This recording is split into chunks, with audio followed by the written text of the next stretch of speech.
Hey guys, on today's episode of the Jimmy Kang podcast, I'm talking to Cole Johnston. Cole is a senior video producer and motion designer at Kajabi. Kajabi builds tools to help people who teach things monetize their skills. Cole also has 8 years of experience as a wedding photographer and videographer. You can find Cole on Instagram at colejohnston.co or check his website, colejohnston.co, same tag. If you're interested in pursuing wedding videography, and Cole, correct me if I'm wrong on any of this stuff. Cole is working on a course called The Complete Incomplete Guide to Wedding Filmmaking. I'm really stoked to talk to Cole because so many of us have creative ideas that we kick around in our head, but very few of us actually end up acting upon those ideas and go make things. But Cole's in the small minority of people who actually go out there and create things, and he's been doing that for years. I followed him on Instagram for a while, but now I finally get to chat with him, and hopefully we learn a few things from each other. So Cole, welcome to the pod, man. How's it going? Dang. Wow. How'd I do on the intro? I feel like I sound like I know what I'm talking about just from that. And you I definitely promise you, I hope I live up to that. Dang. Yeah, this is so cool. Thanks for reaching out to chat. I'm super pumped. Yeah, that was great. That was awesome. Yeah, I definitely just love the idea of however I can pay forward just the idea and the encouragement to people that are kind of on the fence about taking whatever the next small step is for what they want to do. And holy crap, it's all good. It always happens. Don't worry about it. I got choked up. I got a quinoa. A quinoa in the throat. Scarfing down the food right before the pod. Oh my gosh, yeah, that was a good move. That was a good move, though. It's better to scarf down food and cough than be hungry for like an hour and a half. Yeah. That one cough is it. I'm no stomach. There you go. Yeah.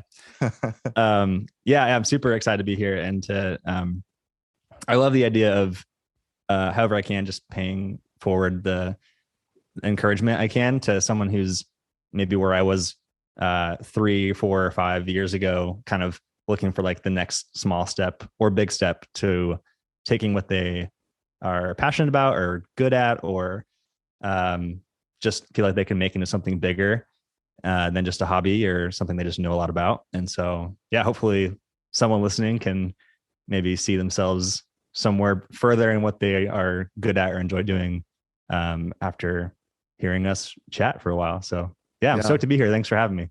Absolutely. Is it your first time being on a podcast? Is that obvious? No, I was the choking on the quinoa was a dead giveaway. No, the quinoa choke. Yeah, usually you want to get all that out of your system before you hop on a podcast, huh? Yeah, it's funny because I'm a big podcast and like audiobook listener. So like I'm always listening to conversations or people telling stories or people on a microphone. And it's cool to be on this side of it and to be in a conversation for someone listening to get something out of just my nonsense. But yeah, it's happened to be just serendipitous that I am like working on, like you were saying before, like some course stuff. So I have the audio stuff ready to go. And so it worked out. Yeah, hopefully it's a good first rodeo for me. I know. Usually I just get the MacBook microphone. So this is a huge upgrade. I'm hoping to just set the bar for your future guests. Yeah. I know. They'll be like, oh my gosh, I got to get a crazy setup. That's all. What kind of podcast do you listen to? Everything from just like random conversation. So podcasts and like audiobooks are kind of in this category for me of the like just kind of stimulus I need in my brain for when I'm working on. So I work on video stuff a lot, like you were saying, and also a lot of like animation and motion design stuff. And when I'm like in like my creative zone and I'm working on something that doesn't involve audio mixing or anything, and my ears are just open to my white noise in my room and I'm trying to be creative and storytell through like animation or something, I just need something in my ears. So some stimulation. So yeah, it's not even like a specific podcast or genre or anything that it's just always something playing. One of the ones I'm super into right now, it's kind of like what you're doing, which is super cool that like there's like a parallel here, but it's this podcast called Rally Caps by another wedding videographer and filmmaker named Eric Floberg. And he talks to people in the creative world specifically on just kind of what drives them and where they found success and stuff. And tips to people like us. So yeah, that's one I listen to a lot and just find a lot of motivation in. And he talks to a lot of people that I look up to. So it's cool to like hear the behind the scenes and a lot of that stuff. Hmm. That's awesome. Yeah, Yeah. I can relate to that. I feel like I'm always listening to things while I'm driving. That's my time when I listen to stuff. Sometimes Yep. when I'm like trying to write a doc or something at work, I can't have audio. I just need dead silence. But it's I think when I'm driving, that's when I'm mostly listening to the podcast. And my interests are all over the place. So yeah, it's cool to hear that you listen to some creative podcasts like hope Yep. similar to this. I'm sure I'm not as good as that, but it's cool to hear that you've been listening to. I feel like it's a great it's almost like podcasts have been around for a while, but I feel like they're really having their moment, with like the Joe Rogans and all these different podcasts that are just huge. I feel like people are, so, I mean, content is king, definitely, but people are realizing like there's so much room for audio podcasts, like when you're working, when you're driving, like it's kind of filling this space that was kind of empty before. So it's really cool. I think that podcast is having its moment, and yeah, I was talking about this on the last one. I think my 13 subscribers are probably sick of hearing me say this now, but I talk about how it's kind of a cool time capsule of like who you are at a point in time, and it's cool to listen back to it and be like, hey, this is what Jimmy and Cole were like on March 3rd, 2022. Yeah. So hopefully it's a cool artifact for us.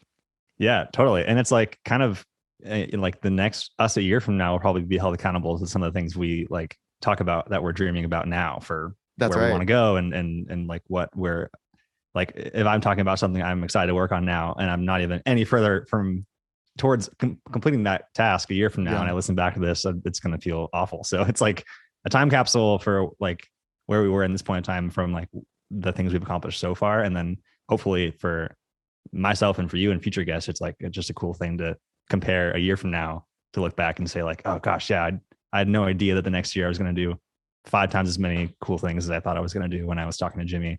So definitely. yeah, it's a cool like benchmark for sure. It is. Yeah, I was listening back. I was on one called Polycast, a Cal Poly student, Oh, cool.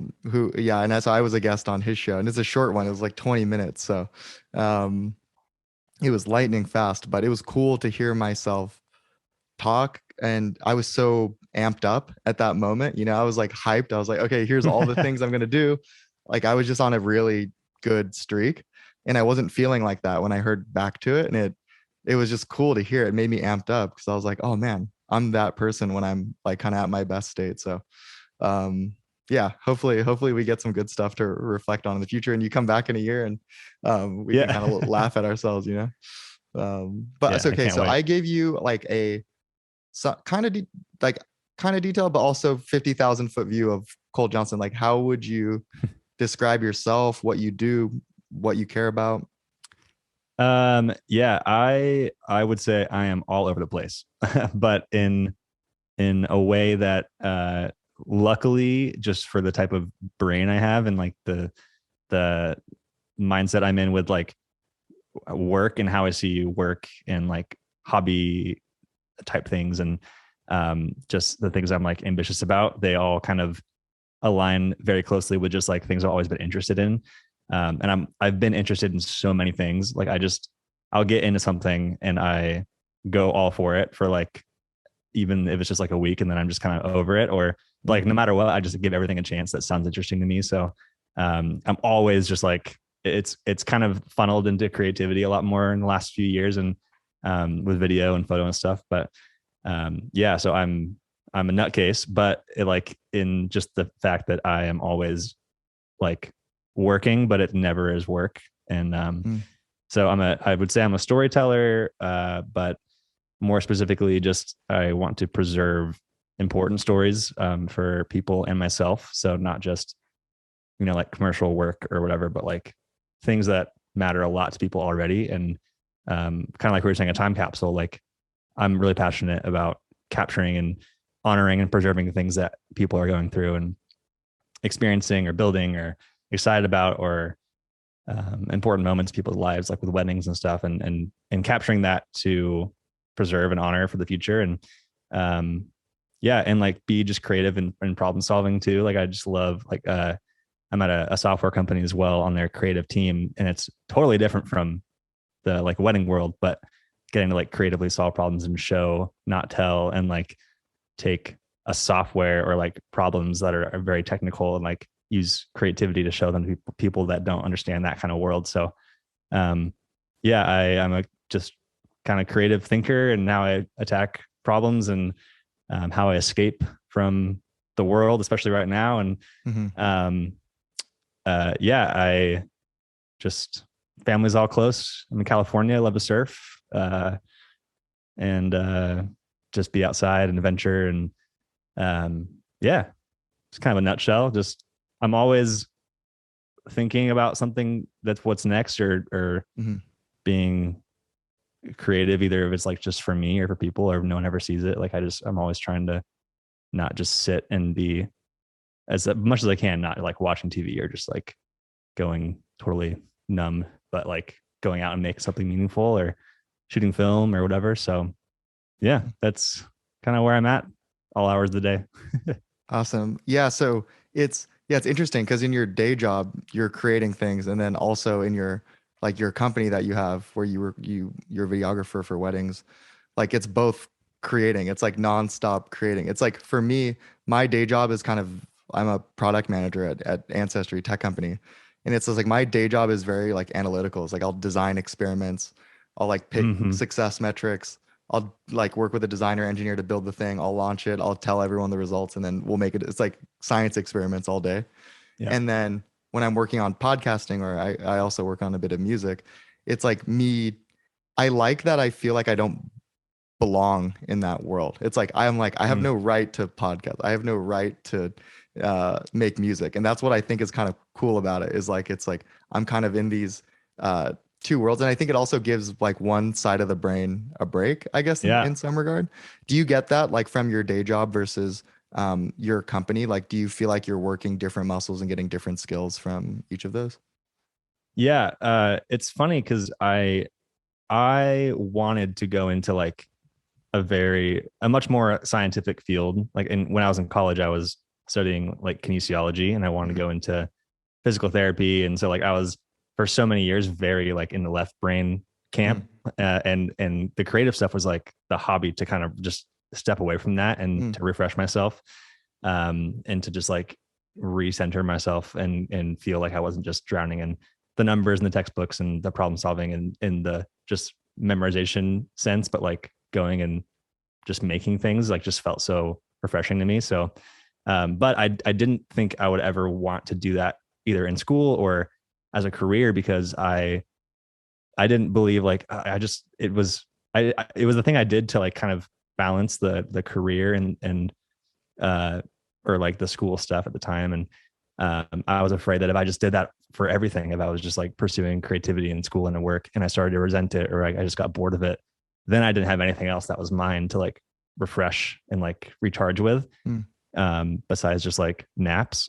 And so I was just like very protective of that, and was also just afraid to like fail at it, because if it's for yourself, there's no one telling you that you're succeeding or not succeeding. And if you're doing it at school or something and you fail or get an F in like a creative class or something, or you are at a job and you're getting your performance review stuff based on like how well you did at being creative, it's like it's such like an opinion based world, and like just people's oh gosh. I was on a roll. No, you're good. I got water. We can cut that.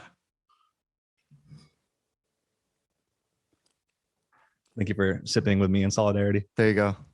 We're a team. I like your apartment. You got a cool setup.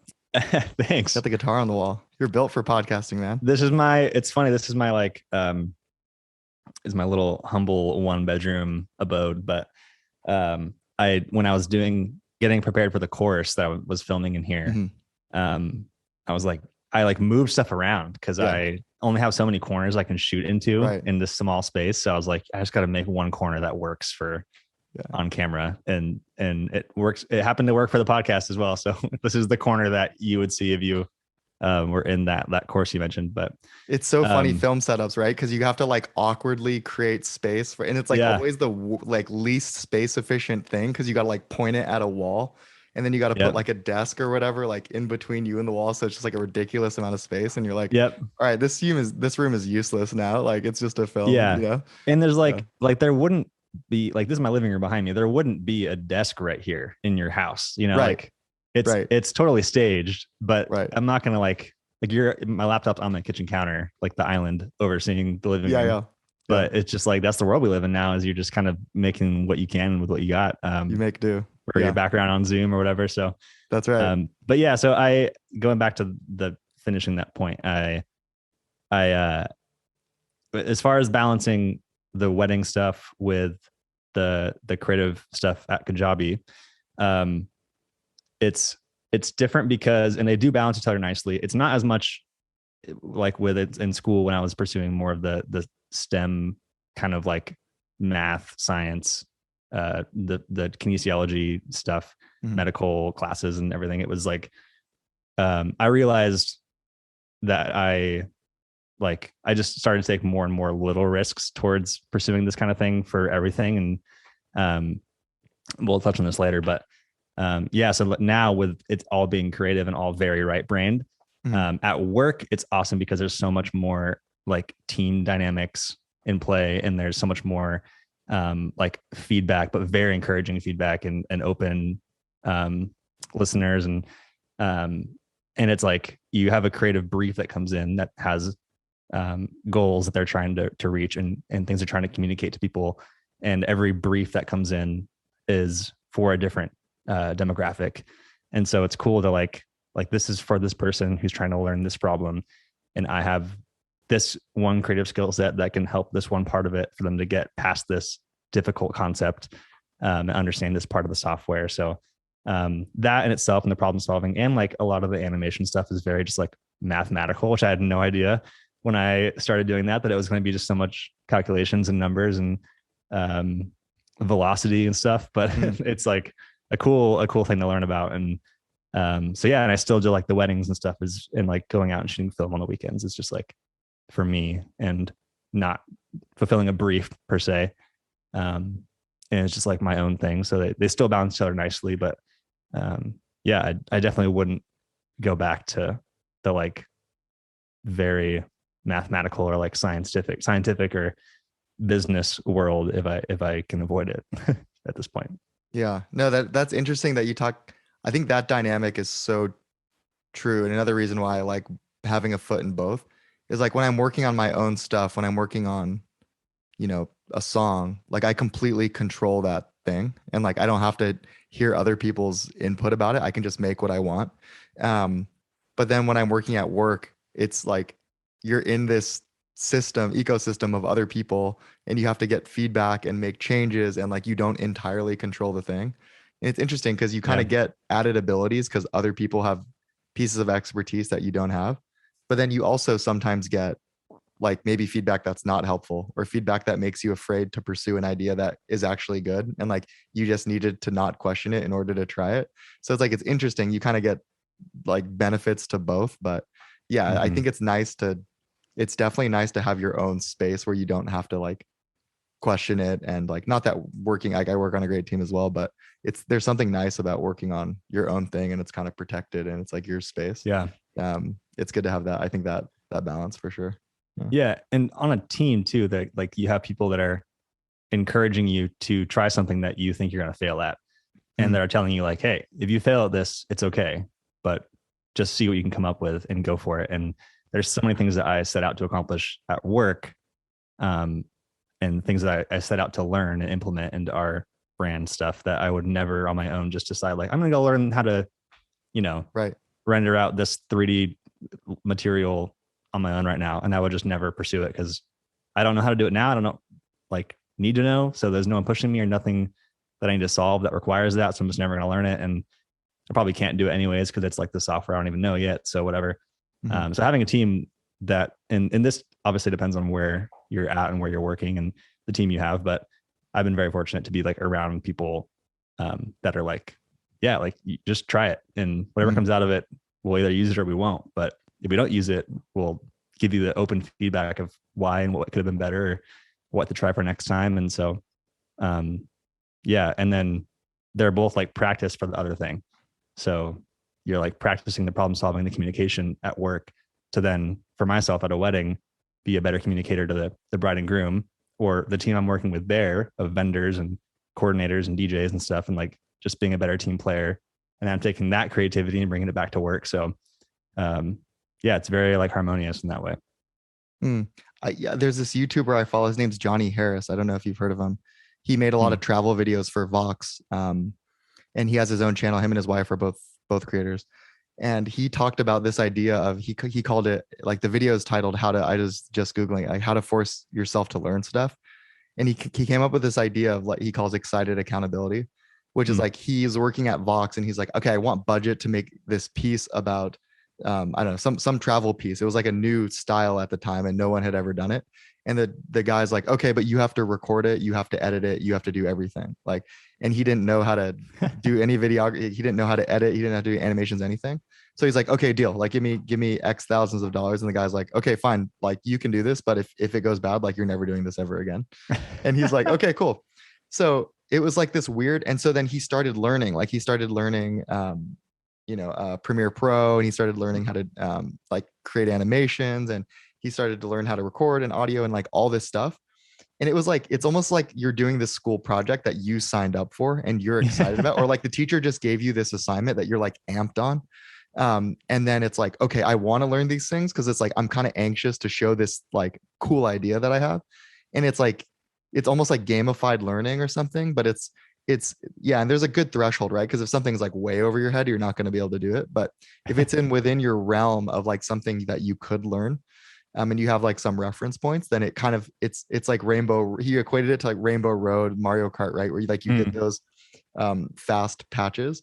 And I thought that was really cool because like I've had that experience as well. Like with music, it was weird. Like I just wanted to start making it. And then I started telling people, I was like, I'm going to make one song every 2 weeks until I make 10 songs. And I told like everyone in my office that. And so then they were expecting like music. And I was like, oh shoot, now I actually got to do it. It's like I got Logic and was like locked myself in a room on Saturday, like until I did it. And it like turbocharged my learning because I was like, had this thing I was excited about and like kind of thought was funny. But it's kind of sounds like you have those moments at work where it's like you have this idea or someone asks you to do something and then you go learn it and it's like, oh cool, like now I have this like new ability. I feel like I don't have that enough because I guess it takes some courage to like sign up to do things like that because you could there's totally the risk of failure that's there, but I feel like those moments are like I feel the most alive when I'm having those like Rainbow Road moments where I'm like, upgrading my skills, you know?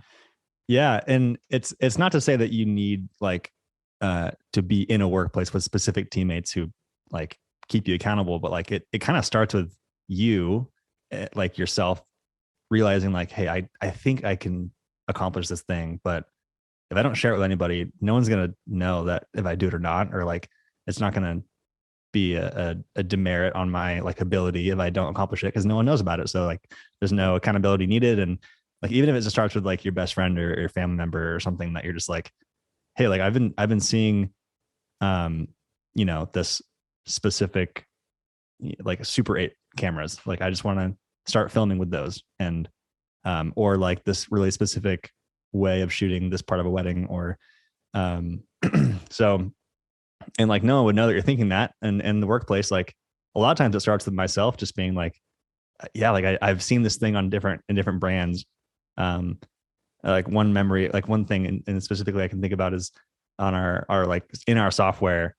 Now there's a lot of different like pages and stuff where if you like scroll through as you're scrolling the page, stuff will animate like to the same speed as you, like you're triggering it with your mouse scrolling. And that it like just seems so complex to me. Like it's like coding and stuff. And I was like, I don't know anything about code or like Webflow or animation trigger stuff, but I've seen it on pages and I feel like it just looks so cool and I want to learn how to do it. So I just told someone at work and they were like, oh yeah, try and do that like this week. And I was like, okay, cool. I'm going to go. And I just like, not because it was, someone telling me like spend more time at work than I was supposed to or whatever, but I was just so excited to go accomplish this task that I like learned it in a week. Like you were saying with like writing the song every week or whatever, like, it's just like, if you put it out there, like sometimes it's just like not even waiting for someone to ask it of you, but just like knowing like, hey, I'm not going to get better sometimes. It can't be on someone else's accord or like on their timing that I improve myself. If I put it out there and there's accountability there that I set forth, then I don't want to fail. So I'm just going to go spend 12 hours learning how to do this thing online. And that's like, what's crazy about today is like with YouTube and podcasts like this is there's, I think I learned 90% of, besides like how to speak and read and write, I think I've learned everything through online, through YouTube or whatever. So yeah, it's like, it's endless possibility out there to go tackle something new. And yeah. Yeah. It's interesting when you're learning, but when you spend those like 12 hours, like how fast that time feels, how fast and engaging. It's exciting. It is. Like, I feel like a lot of my life is lived in a, like, not in that state. I think with anyone, right? But like when you hit that flow state, it just it so stands out in my mind of like, oh my gosh, that was freaking awesome. Like when I did that, even if it's like, you look back and it's like, okay, 10 hours later, and you didn't eat and like you're tired and hungry, whatever, but you don't really like realize it at the time because you're just like, I feel like the way I explain it to, like I had never experienced it until I started doing music, and like it's like it feels like when I'm not in that state, I'm anxious and I'm like, what should I should be doing this. I'm not productive enough right now. Like I'm not, what am I like? I'm like you, I have like crazy different ideas, but like I get overwhelmed by it and I end up not doing things a lot of the time. And then, but when I'm in that flow state, I'm like, I'm doing the right thing. Like this feels like the right thing. Do you ever feel like that when you're like creating or editing or on like shooting a wedding, or I don't know, do you ever get that feeling? Yeah. And you learn a lot about yourself in those moments. Like you realize the simple things like I'm just not a morning person because I never hit that flow in the morning. But if for some reason I find myself sitting down at 8 o'clock at night to just like, and this is where like, you gotta be smart about the balance with the benefit of like doing for work what you love to do, but have like still giving yourself work-life balance and like, but and it's not that I'm just working 24 hours a day, but if I just happen to sit down at my computer for what I tell myself is like going to be 20 minutes to just I'm just going to try and like dial this thing in one more time or whatever. And then you look at the clock and it's been 4 hours and you don't care that it's 2 a.m. and you haven't gone to sleep yet because you're just like so close to finishing this thing. And it's like gamified. Yeah. And it's like a video game where you're like, I have been trying to and I'm like getting past all these levels and I'm like blowing through them. And most people struggle on these video game levels, but I'm just like blasting through and I want to see it to the end and I want to get to the next checkpoint. That's how like my brain responds to that. And I totally am in that space a lot. And yeah, it's the best. It's like, it's very encouraging to be like, I just didn't know I had this in me tonight, but here I am 4 hours later and I've built a website or finished this video like a week early or whatever. So yeah. Yeah. I notice like for when I'm doing work stuff, it can't be during the day because then it's like meeting this, meeting that, someone pings you. Like it's very hard to find that time. Like for me, it has to be randomly like on a Sunday or something or after work, or I don't do well in the morning, but like, somehow I go to bed early and then I have that morning and like that's the time. But yeah, it does teach you. I feel like you're the most yourself when you're in that moment. Like you're like peak. That's where I would want to be. It's not like realistic to sustain that for like, even days in a row. I feel like it's like when you get it, it's like a really special thing. But yeah, I never thought of it that way. Like you do learn about yourself. Like when can I get there? What are the trends? And like, yeah, I was, thinking about like, okay, I want to reflect on that more so that I can try and put myself in that space where I can get there more. Because when I hit that, I'm happy for like a week. I'm like on cloud nine. Yeah. I'm like, cool, I just learned that thing or did that thing. And that way you're not like, you're not expecting too much of yourself. Like if you kind of set the boundaries around like, I know it happens to me. I get in that mindset more typically at night. So, and I don't want to work 8 hours a night just because I love what I'm doing, but I need sleep and I need to like separate and have time with myself and my family. And so, for me, it's been like, if 9 to 5 is work, then I just know like, hey, from 8 to 9, I'm going to just have on my calendars like Cole Johnston Co. And like whatever it is, if it's emails, if it's just like trying something new or whatever, but like I don't want to let it go past 9 or 9:30. Hmm. And that way you're not like trying to force something in the morning because you just know like, hey, I'm going to have that time at 8 o'clock tonight, so I don't need to like sit down and force something right now. Or like you're saying, like, yeah, sometimes it's like hard to hone in like what is your natural like just best peak creative or like mental performance when it's not being asked of you and you're just like sitting down and expecting something to happen. So yeah, it's like it's dialing that in, whatever it is for you, whatever it is that's like the thing you're trying to learn or accomplish, and figuring out like, okay, I just had better moments in the mornings before work. Like if it's fitness, or like I tend to want to go to the gym in the morning for some reason more than at night. So I just like don't expect myself to do it at night, and I don't like beat myself up for it if I don't get there at night or something. So it's like the boundaries for yourself too, and to not see so much as like winning and losing, but yeah, and just like creating structure too. For like right now, it's so hard for so many people right now to have like free time. When everyone's working from home, it's like so easy to spend an extra couple hours on the computer because you can, because your office is right there. So yeah, just having the boundaries and not expecting too much of yourself, but like giving yourself room to get in that zone as well. I wanted to ask you about, like, there's so many different kinds of content you could have created when you first got into video. Like, what made you want to go into wedding photography and videography? Yeah, I think everyone says that they just like fell into it, and that seems like so cheesy, but I didn't like think that was where I was going to go. And I think when you're a kid or you're just younger and you come across a camera, you just jump to like, I want to make movies, or like I want to be a professional photographer or travel photographer or whatever it is. Like you just jump to whatever it is. And there's so many things in between, and weddings was in a lot of people's minds is like a step towards something like commercial work or movies or TV or whatever. And so I had a camera that was in my family and I grew up like just making dumb videos with my friends on the weekends, like just unscripted or like weird sketch comedy stuff that I just like ended up in the trash.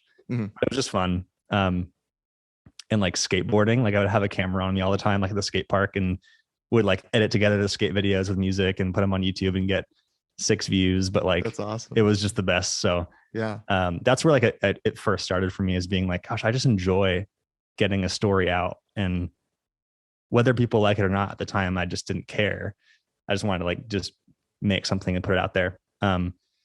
But as I like just progressed through, it was mostly photography, and like film photography was like the hobby that turned into senior pictures in high school when I was a freshman. My sister was a senior, so I had a lot of senior friends. And so for those 4 years in high school, it was so many rounds of senior photos. But it turned into like second shooting some weddings with photo, because that was just like the next easy step. Because at that point in like 2013, the wedding photography, like that was when like seniors in high school or like people in college were like wedding photographers or filmmakers. Like it was like becoming so much more of a younger generational thing that was like very accessible, with technology getting better and software getting better, and like social media being just on the cusp of, or it's already exploding. So I had some friends that were in the game there, and went along second shooting for about a year or two for photos, and then realized that like wedding videography was a thing. And I had kind of like gotten stale on the photo part of it all, just because this is just for me. This is not the industry itself, where like I can't speak for anyone else. And this was just my experience. But I just kind of fell into a place where like the photography part of weddings was like, I would just kind of go brain dead and just be copying, pasting, editing presets over the photos. Yeah. And I was just like, gosh, I just don't feel like I'm like making anything meaningful after the day of. I'm like just snapping all the photos. Every photo looks orange because that's my presets. And like every wedding looks the same. And so that was just my experience. And I was like, gosh, I just want to like tell the story and have it be unique to each couple. And these 400 photos don't do the day justice of like the energy that was there and the dancing and the special moments with her and her dad, or something that these 10 photos of that part didn't really tell or do justice. Got to take a breath. No, I know it's hard to go sometimes. It's like hard to, yeah.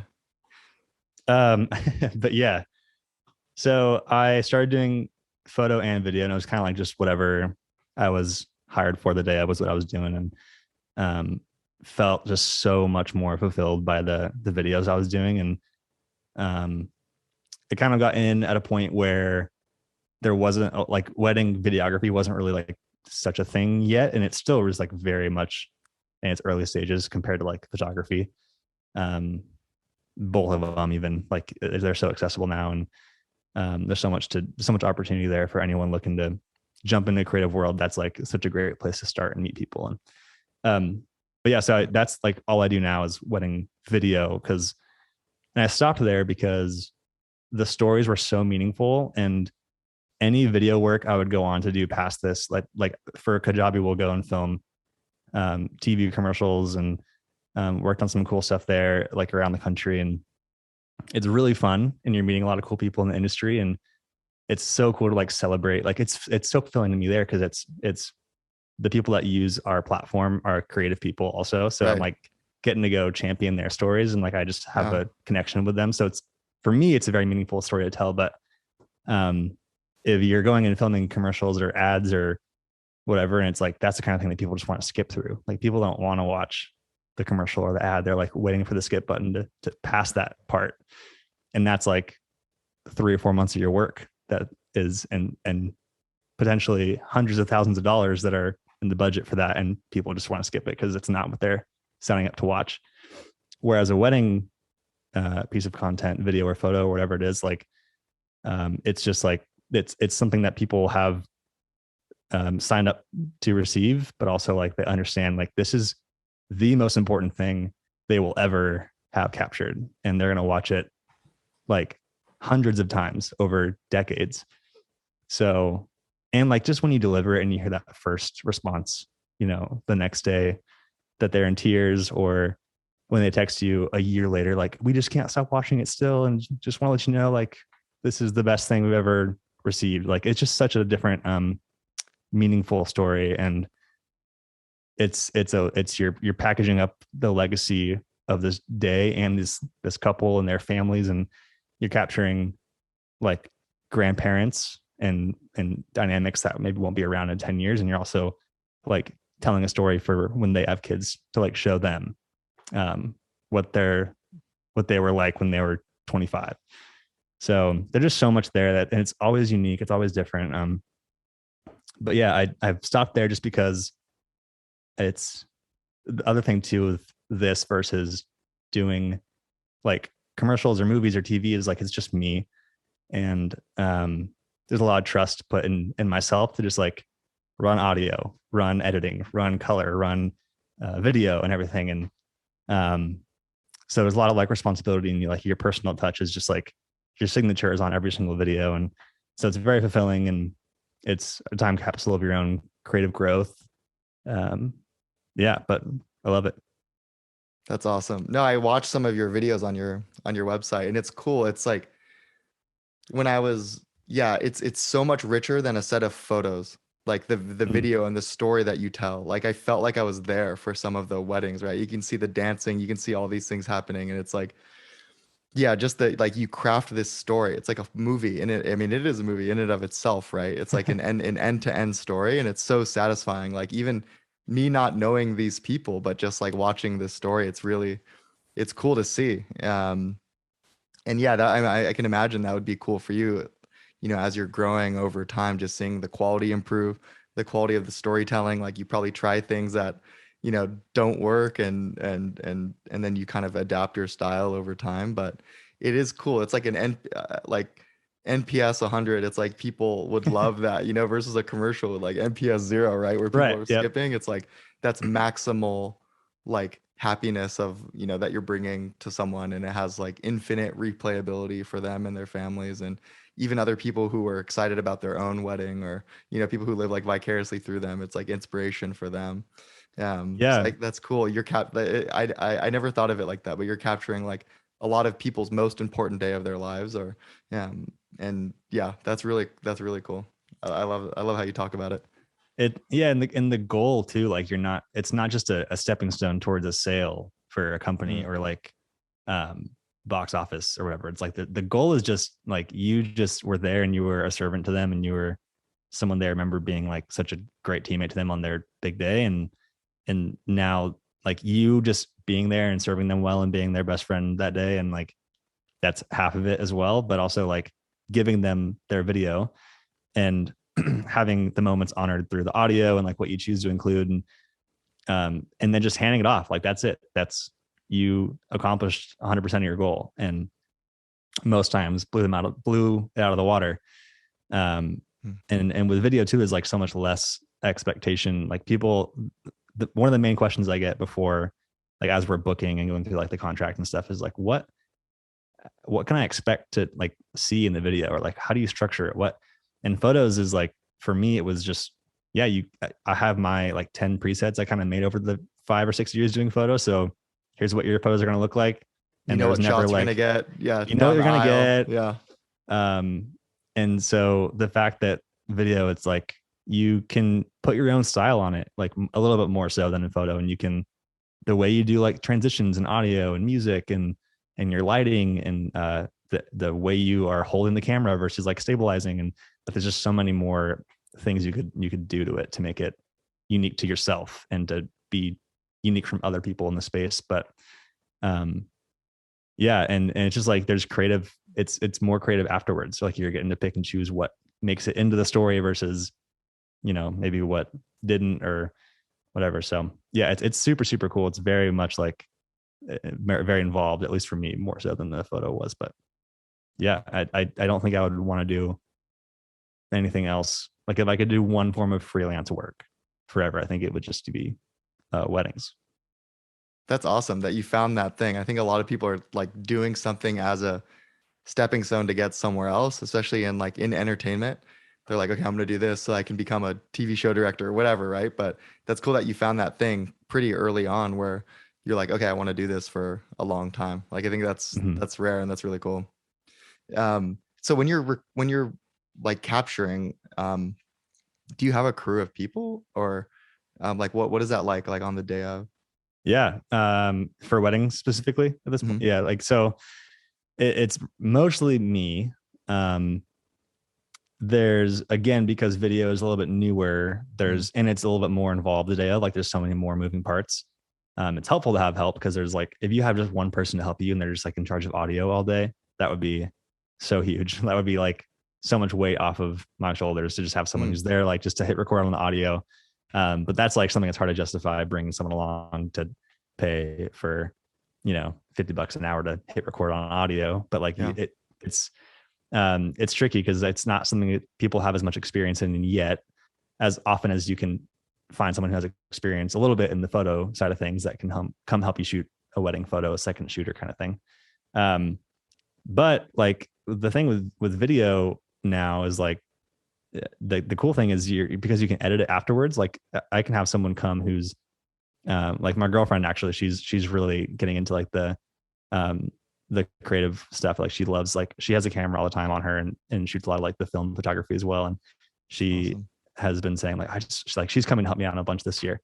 Um, and I've just been getting to tell her like, yeah, just come and like, because you can just come and hang out, and like I'll Yeah. just throw in like, hey, like, is it cool? I know you're not paying for a second shooter, but is it cool if my girlfriend Emily comes? Like she's wanting to learn how to do this too. And I'll even like, if it comes down to it, I'll cover the $20 for her meal. But like, can she just come and like hold the camera as well and help me and learn? So um, it's harder to find like the super experienced second shooters who aren't already doing it for themselves, because again, it's so unique to each person that you can kind of just go out and start and um, be unique enough in your video storytelling that you can just kind of do it on your own if you want to. And um, but yeah, like I would say for myself, it's mostly me at this point, but maybe like 20% of weddings, I'll have a second person there. And it's usually someone who does it on the side as well, or who used to do more creative work and just kind of does it now as like a recharge, or Emily, who's like learning it. But yeah, I would say also to people who are like wanting to get into or dip their toe in the water of weddings, like reach out to people that are in the industry and offer that, like, hey, can I just come for free? Yeah. Even for like half the day, and I'll pay the $20 to like get my meal, or like I'll bring McDonald's. But like, can I just come and be over your shoulder and be on the fly on the wall, or hold the camera and just try my hand at it. And like when you're there, like make friends with the coordinator, make friends with the venue manager, like just be a good people person and be willing to start at like whatever the wedding version is of like the mailroom or like internship, like just be willing to like just go join some for free. And yeah, so that's I have a lot of people that kind of like no consistent second shooters right now, but a lot of people that just like friends of mine who are getting into it that I'm just like, yeah, just come along for like one and see if you like it. Like I wish I had more of that when I was starting. So that is usually more sporadic right now than it is like a set team. Yeah, that's cool. You can do it all on your own. It's, it's been interesting learning about audio and video with doing the podcast and music. And it's like, it's crazy with podcasting. It's like, I've already lost like 1.5 episodes because of recording issues. Like, oh no, one time I didn't plug in my MacBook and then it died midway through like a great episode I was having with a friend. And then another time I had my MacBook plugged in and it still died because I was like recording so many things directly to my MacBook, and it just kind of, my battery is not like the most reliable. So it's like I'm learning all these lessons on the fly, and like I'm trying to just simplify it so gear doesn't get in the way. But I guess what I'm tangent, but what I'm saying is like it's a lot going on, right? With like audio and video and sometimes multiple different camera angles. It's like it's so many things can go wrong, and then when you realize it in post, you're just like, oh my gosh, this is like, sometimes it can be kind of jarring or hard to deal with. So that's cool that you can be a one man show, and I can't even imagine doing the audio and the video. And but you can choose, like the cool thing is you can, because there is more gear involved, this is kind of a blessing and a curse, but you can choose what gear you implement that actually kind of makes it easier to be a one man show. Like for with audio, for example, like we were saying, like I'll bring 5 or 6 different audio recording devices to a wedding, like 2 clip-on mics, a mic that goes onto the microphone, the DJ, like your microphone you have right there, like that's the microphone the DJ hands to the bridesmaid to give a speech. I have a little like, like the little like interrogation mic on a mic, like, yeah, little slim thing they put on the table. I have that I'll like wrap around the microphone, and I'll like plug in the DJ, and I'll plug in a second one to the speaker. And so I'm just like, and I just go around, hit record once for the whole reception, let them run. And I'm just like not thinking about it so you kind of have redundancy, and you're not freaking out that the audio is not getting recorded. You're like, if one fails, there's 5 others. And if the DJ sends a bad feed or his stuff blows out, like I have literally a microphone on the microphone that's right next to her mouth or his mouth or whoever. Like, so I'm set. That's awesome. So you can kind of like craft your arsenal around like, I know it's just me, so what can I do to not be like, I just want to be present in the story and not be like thinking about the gear or thinking about the video and like what it's going to look like. I just want to be there and have the record button going, just like be present and be capturing it. So whatever I can do to craft like my video rig to, like, I don't use autofocus because I want to not be worrying about when it starts searching for focus and like loses track of their face, and that makes it into the video. So like there's just little things that like, it's like your own preferences, but it's surprisingly been easier the day of to do video because the photographer is more like, they're very much more like the second coordinator who's like directing people and way more socially involved as like a planner kind of a persona or like a lead. So but it's not been too bad. I like doing it by myself, but to anyone listening, if you ever want to come along just for fun to do a wedding with me, I'd love to. Let me do audio for you sometime for free. I'd love to learn that. That'd be cool. It's a fun place to come learn. You might. So my dream job is to like make TV shows someday. I don't know why. I've just cool. dream. And so it would be, Yeah. everything I've done has been like indoors. I've never done something real world. So that would be cool to do an audio thing with you. That'd be cool. Yep. Anytime. That'd be sweet. Okay, so I got so many questions for you, but one we talked about before was, what's one piece of art that has had a big impact on you? Can be anything, can be film, a TV show, painting, book, but yeah, what's a piece of art that has Painting? Wow.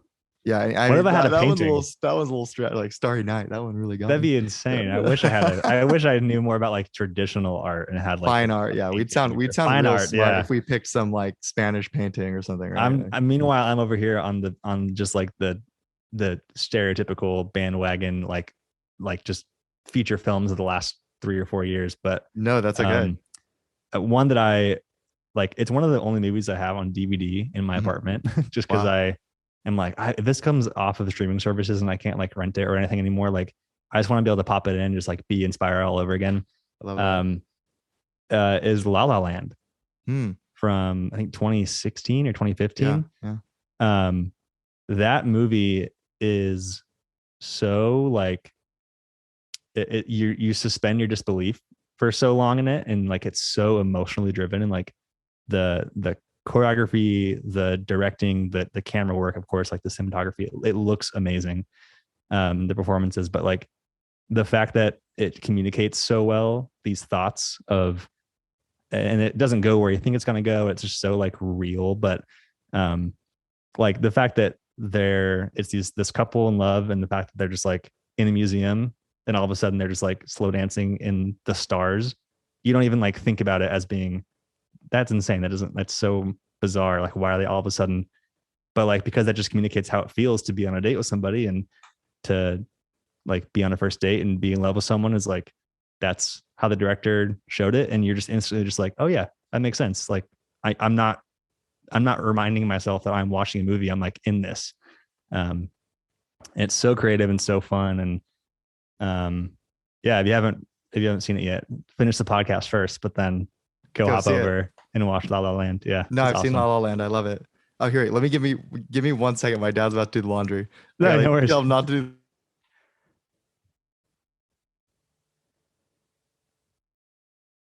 I don't know if you heard him a couple seconds ago. He came in. He's like, "What's up, Jimmy?" No, that's awesome. Yeah, I live with my dad. I'm in the Claremont area. Oh, nice. Yeah. But no, I love La La Land. That's a great pick. I think I forget his name. Damien Chazelle. Mm-hmm. Yeah, and he did Whiplash too, I think. So he did. Love that movie too. Yeah, I love that movie. But yeah, La La Land was cool, and the music is beautiful, and yeah, that movie made me cry for sure. That movie was beautiful. The whole like the one takes and like the choreography of all that. They shut down entire like blocks in LA freeway, for days. Yeah. Like it's just so impressive and is so unique. Like there's no other movie.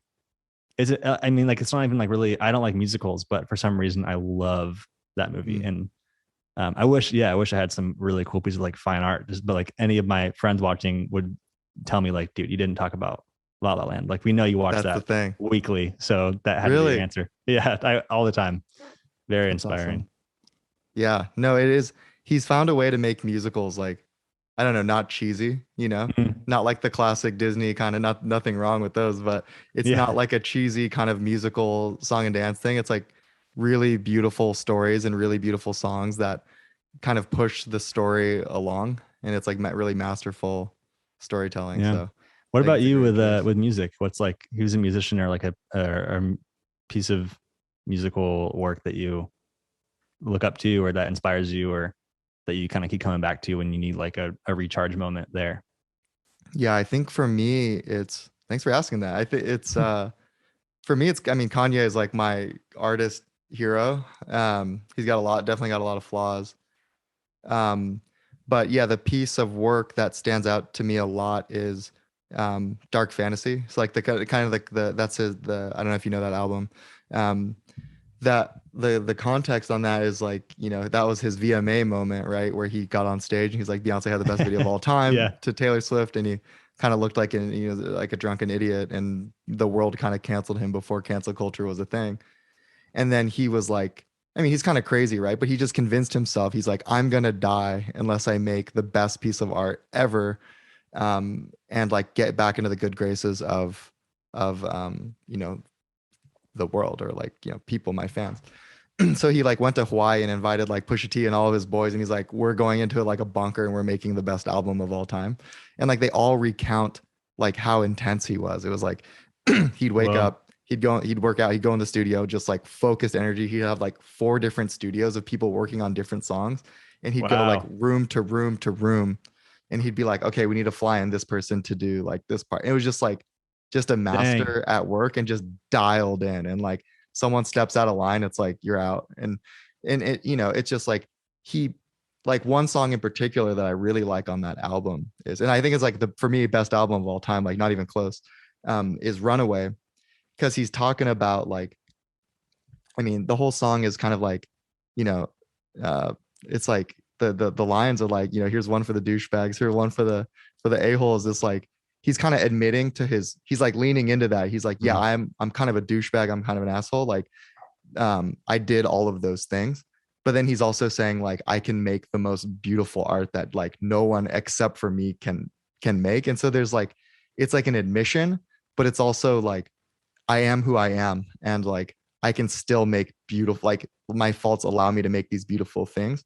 And the most beautiful part of the song is the very end of it, where it's like you can hear the melody of the song, but it's just a really long song. It's like 8 minutes or something like that, right? But it's like so auto-tuned and droned out to where you can basically just hear him like humming.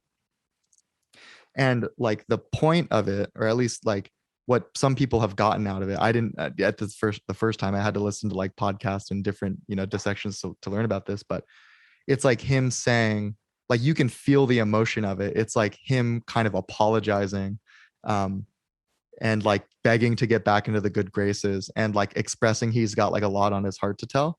But he's saying like I can't communicate this to you in words, like I can only communicate this to you through music, like I can only communicate this to you through feeling. um and it's just like so beautiful, because when you listen to it, you can like, you can just feel the like raw emotion of what he's trying to express. And it's like that's what I think is really cool about art, is like you can express the inexpressible, like you can Mhm. touch on something that words never could. And so like that's, for me, that's like why that piece of art just stands out, is like I, you know, everyone loves a good comeback story. Like that to me is like the ultimate. Like Mhm. most people, when they're pinned against the wall, they'll kind of freeze up and won't be able to do anything. But like he hit a grand slam and made a really, yeah, just it gives me chills kind of thinking about it. But yeah, that's my, I know I rambled a lot, but That's that's so my cool. I favorite had piece no of art. idea that was the story of that album. Like I know the album well, but I had no idea. I knew the timing, but I mean, I just figured it was like dang, good thing he came out with that like when he did, and like the way it just it crushed. So like I'm it's cool that like that's so much of the behind the scenes. I had no idea about all that. That's really really cool. And like yeah, there's there's so much that any sort of art like photography or painting or music that can communicate and like and step in when you don't have the words to say Hmm. or on behalf of somebody else expressing capturing or you know, documenting their emotion in some way and like communicating that to the people that they're wanting to communicate it to like for them, like you get to be a messenger sometimes. um that's super cool. I had no idea that that's how that went down. Yeah, it's kind of why I started to make music. There's this podcast called Dissect. This guy named Cole Kushner. He's like, he was a barista at the time, and he's also has a background in music theory, and so Oh, he could. I've listened to this Oh, podcast. you listen to this? Okay, so you Yeah, know, I yeah, don't yeah, even yeah, explain it, yeah. right? But like he went into that, and like, you know, he did a season on Kanye, did a season on Hmm. Tyler the Creator, did a season on Frank Ocean, and like, yeah, he went into that a lot. And like, yeah, it's just, it's like I spent a lot of time on like Genius, you know, like looking at the lyrics and like what do Yep. they mean, what does the song mean. And yeah, I just think music is like a special medium. It's like maybe it's like wedding videos in a sense, where it's like TV shows don't have that high of replayability. Like movies have some level of replayability. Like maybe you watch it 5, 10 times, right? But like songs you can watch, or you can listen to like 100 times, no problem, right? So it's like there's Yeah. something unique about music that I guess touches me. Um, yeah, die Yeah, hardcore. and the audience for music is so, I mean, depends on, I guess, who you are, but like the audience is so much bigger to where Yeah, so many different people are going to take different things away from it. yeah, Whereas like for what I'm doing, it's like it's really these two people that you really hope it drives home for, and that like you did their day justice. But yeah, for music, it's so cool because like something that you maybe didn't even mean to drive home or communicate is like felt by somebody based on their experiences and the week they're going through when the album comes out or whatever. So it's so cool that like just intentional and sometimes unintentional, like just the things that are taken from music. And yeah, it's cool. I wish I like stuck with music more. I did a lot of like guitar and some hmm like piano stuff, but never like made anything for myself or for anyone else. So it's cool to like I'm getting like re-inspired to go pick up the guitar that's now just collecting dust. I know it's a And pretty guitar. thanks. And like just keep plucking away and make something for somebody. We'll see. Yeah, that'd be awesome. I know it's very scary to make music because like the sounds you make initially are just so cringy. It's like it's hard to hear your own, like with podcasting, it's Yeah. hard for me to hear my own voice back and to hear all the likes, ums, kindas, Yeah. Yeah. sneezes, Yeah. whatever, Yeah. right? We're always judging ourselves, and like music is that times a million, right? Because it's like you're subjecting yourself to being under the microscope and being vulnerable. But yeah, I think all acts of or all anything you publish or share and like is just an act of courage. Like creating art and putting it out there is like Yep. kind of an ultimate act uh of courage. And that's why I like to encourage people to do it, because it sometimes it takes a nudge, but um yeah, Yep. I think it just changes your mindset when you like. It's cool that you, when you talked about, okay, I like to make those skating videos and I didn't care what other people thought about that, like you had that kind of like mindset shift early, right? Like when you were a kid making those skating videos. Like for me, I didn't have that realization that like, oh, you could actually, you don't just have to just like watch YouTube videos. Like you can actually make them. It's like something weird that I didn't realize, of course I knew that you physically could, but just like that thinking of myself, like I could go create something is like, it's just a big change for people. Um, At the it very least, is. it's always a learning experience. You're going to learn, you watching it back, like even if it's not coming from somebody else, like you're saying, listening to yourself back, like you just learn like, I didn't know I said, like, pause so often, but I just did it. And so now I know, and now I can work on it. Or put it on YouTube and you get 10 views and one comment, but that one comment might be something constructive or something you can Yeah. apply to the next thing. So yeah, it's just like, it's not, it doesn't take believing in yourself. Like it takes believing in yourself, but it doesn't take, uh, like expecting the first thing I do is going to be a hit, or Right. it's going to connect with somebody, or it's going to like be successful with the story I want to tell. But it might be enough to like gather feedback, or enough to where you can then ask for feedback, um, and just keep trying the new next thing. And yeah, I didn't know it would be weddings at all, but Mm. here we are, like 9 years later from that high schooler. So That's cool that you picked something and stuck with it. That's my problem, is like sticking with something over a mm, pe- long period of time. Um, so that's cool. You've stuck with wedding photography and videography for almost a decade now. That's we're still whoa, young and like almost doesn't that sound like a long time, a decade? Like yeah. you're like I a mean, year, I two had years no away right from to saying, be a sophomore in high school shooting a wedding. I had no yeah, business being 14, 15. hmm, Like somehow that's crazy. someone That trusted sounds me enough to insane. come, just like I was Yeah, saying, like I didn't charge, I didn't make anything from the first few like second shooting jobs, but like just someone trusted me to come just hold the camera and like watch them do it. And yeah, but yeah, it's been a long time. That's crazy. that is That's crazy. super crazy.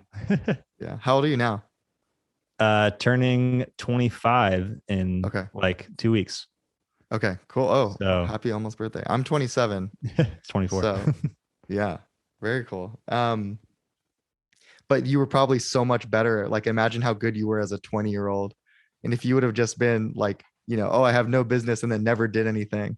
Like you would have either Yeah. been raw at 14 or raw at 20, So it's like it's cool that you took that leap and just jumped and got all the cringe out of your system, and then you can move on and like 18 better, 19 better, 20 better, 24 seasoned vet, right? Like, so it's like that's really cool. That I think that is like, that mentality is good. Just like you see a wall, just run through it, and like it Yeah. will eventually get better. You'll eventually get better at the thing if you just kind of do it, rinse, repeat, do it again, and Yep. you have to get better. Especially if you're like a person who's like, I think some of that self, like when you're your own worst critic kind of a thing, like some of that is like, that paranoia is good because it kind of drives you, right? If you're just always content of like, hey, that's good enough, then you would have just stuck with photography. But if you're like, hey, no, actually this doesn't fully capture the day, like I gotta Mm-hmm.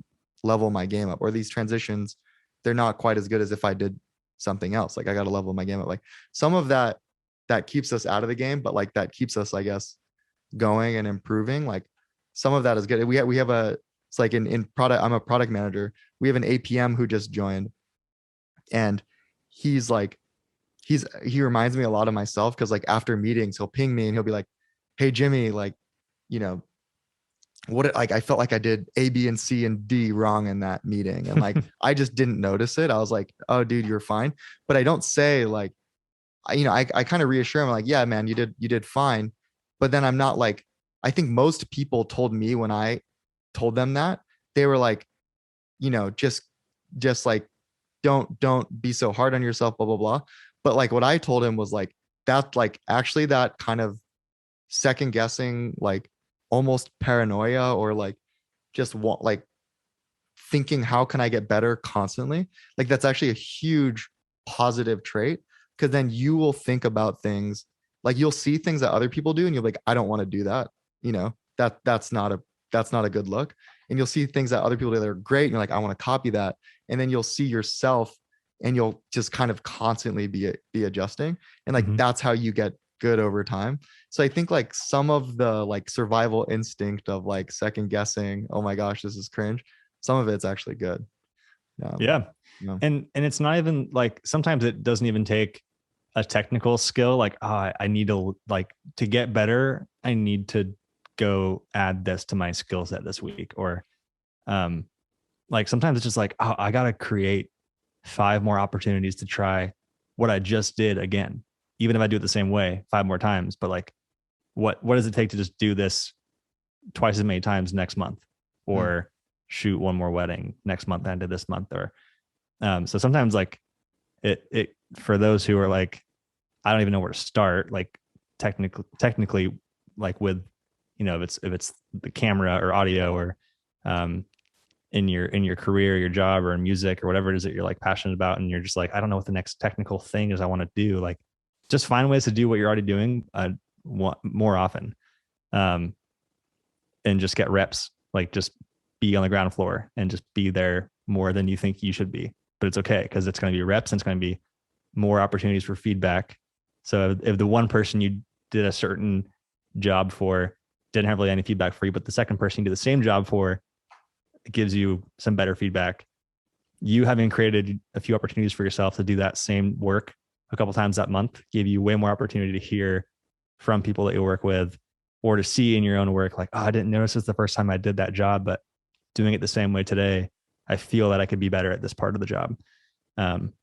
So like so much of that is your like networking, and that word is just so vague, and so Mm. like it can be so annoying to creatives, because like it's the part of the job that we don't love as much, I'm sure. But like, just for me, if it's like a wedding scenario, it's being so best friends with every other vendor, and especially the coordinator, because the coordinator is the first person that a new wedding couple is, or a new engaged couple is going to ask for recommendations for Oh, I vendors, didn't because think about that. I thought they're the you'd first work directly person. with the couple, not, I didn't think about the coordinator. That, of course, that too. Like you just because you are not going to serve them to the best of your ability until you're like being a servant to them, the bride and groom, like bringing them refills of water and snacks, and like just telling her she looks amazing like too many times, and just like being such an asset and ally to them. But also like your teammates there. So the coordinator is the first person they reached out to, and they're probably like, hey, you're in the wedding business, you're a coordinator. Who do you recommend for photo or video in Orange County? And so just like you can get better also by just creating opportunities for yourself by, I'm going to be best friends with this coordinator today and just keep asking her what I can do for her and how her day's going and, or him. And just like, how can I get along best with them to make sure that I'm on their mind when they get asked next month by a new couple for a video or something. So sometimes it's less technical and more just like creating reps and creating opportunity and creating space for your name to be like known by different people. And again, just like starting on the ground floor wherever you can. But yeah, it's just reps. It's always reps. It's always more chances for the feedback and to realize like, I want to get better at that for next time. Who's someone that you really admire? Could be someone you know, someone you don't know. So actually the guy I mentioned earlier who does that Rally Caps podcast that I threw out earlier, where he like interviews other creatives and entrepreneurs and stuff. His name's Eric Floberg. He is a Chicago-based wedding videographer and photographer and shoots film. And he's kind of like, man, like if I could see myself in that place in 5 years from now, where I'm just like getting to be like, he makes a lot of YouTube content and does a lot of like educational work, and he's doing less and less of the weddings and more of just like, I'm going to just take a chance and go make a commercial for this company, or I'm going to go, this friend of mine starting a business, I'm just going to go make a video for them and I'm going to bring you along and show you how I do it. Or he did a course as well a couple of years ago. And so he's just, and he balances family life and that together. And so, and just his values he brings to his weddings and to his like servanthood versus a job, like the fact that he brings in the character to like his work is huge to me. So that's someone I look up to a lot and hope that that's how I carry myself at what I do for work and freelance work, and want to be in that position to like have people look to me to, you know, like maybe I do less and less of the wedding stuff and maybe more of the educational work, or start a YouTube channel or do more podcasts and just like talk about it more and answer some of the vague like fog around the wedding industry and stuff. So yeah, he's a big inspiration for sure. Okay, one of the last questions I have for you, I know we've already been going for almost an hour and a half. I don't want to take too much of your time. Is like, what does your dream life look like? I won't put like a time period on like 1 year, 5 years, 10 years, but like, I guess like what would your dream life look like? Kind of like the work you'd be doing and I think I don't think I would want to be doing any different work, which is, it's a very cool thing to be able to say. That's like, amazing. I don't never heard that answer before. If I wasn't at the company I'm at now, I don't know if I'd want to still be at a company. I think I'd just like go full on wedding / like educational stuff. But the stories I get to tell at Kajabi, where I'm at full time, like Monday through Friday, they're such meaningful pieces of work I get to make. And it's just so the culture, like the atmosphere there for learning and taking chances and being encouraged to fail and get stuff wrong, but also like being so celebrated when you get stuff right. Like it's just, I'm sure there's other companies that are like that, but I just like, yeah, I would hope I'm at a company, if it's not this one, then one just like it in 5 or 10 years, and still doing like creative work for myself and still being encouraged to do that. But I think I would, if I could have it like the change in that balance, I think I would love to like prioritize telling my own stories more. And if it's like my own family by then with my own kids, then like documenting that and finding time to not have myself be sitting backseat to everyone else's stories as much as like, you know, like it's a really important role to play, but also to like, gosh, I have all this gear and like this passion for storytelling. And I feel like I'm exploring a lot. I'm going outside a lot. I'm like, by then I might have kids and they're like they have their own milestones they're hitting. And I would love to make sure I'm prioritizing telling my own life stories and like documenting as much as I can there in the same meaningful way with my family and just my own experiences. And yeah, so I think the only difference I can see is maybe it wouldn't be as much in the corporate world. It might just be more passion projects and just taking on more things and finding more time for like travel and just doing like telling the stories I want to tell that maybe I put myself in more. And yeah, I think that's where I'd hope to be in a few years. That's awesome. That sounds like a cool dream life. And I think, yeah, when I saw on your Instagram, you released some clips from your upcoming course. That course isn't published yet, right? It's still in the works, or yeah, it's still being filmed. okay. It's so hard because like, and you just got to start if you're gonna do this kind of thing. You just got to like put it out there. But yeah, I'll film like the gear part, which is like my least favorite thing to talk about is like the actual camera gear. Oh my gosh, yeah. So you're not a gear nerd. You're just like, it's a tool. I am for myself, but when it comes to others, I'm just like, you just got to do what does the job for you. Just get started. Yeah. Like I don't want to tell everyone they need to have 6 different audio devices. I'm just so paranoid and like I just need that security. So I do that. But I'm always adding new gear and like changing stuff. So like I recorded that, and then a month later, 4 of those things were upgraded and are way better than the previous thing. So now I'm like, gosh, I gotta go record that again. And so it's never gonna be perfect. And there's no end date. Yeah. Yeah. So it's more of like, hopefully like gonna be an evergreen thing. So it probably would launch in the next, I think this year for sure. But it would just be growing, I think, beyond that. But yeah, still in the works. That's cool. No, I hope that is one of the pieces that allows you to get to your dream life. Cause I've thought about that too, and it's like, I think having some sort of like passive income that allows you to focus more and have the flexibility on working on the creative pursuits that you would do if no one paid you. And like, that's kind of, I think when, yeah, I feel like for that would be what retirement would look like for us, right? It wouldn't be like, let's call it a day and chill on a beach. It would be like, let's go create the things that we want to. And so I hope that course does really well. I can see that doing really well because it's like specific enough, and it's like it's such a cool skill and like industry to go into, because it's like you can be a creative, but then you can also like very tangibly make a living from that thing, and there's like very much a demand for it.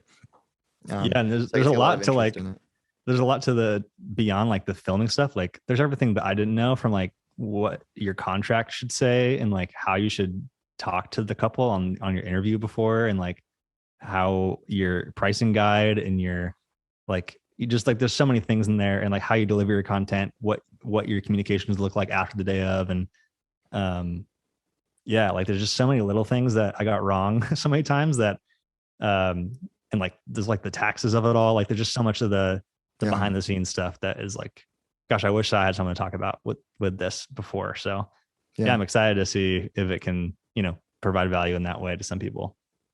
Okay. Last question. Yeah. We talked about like the goal of the pod is to inspire people to make stuff.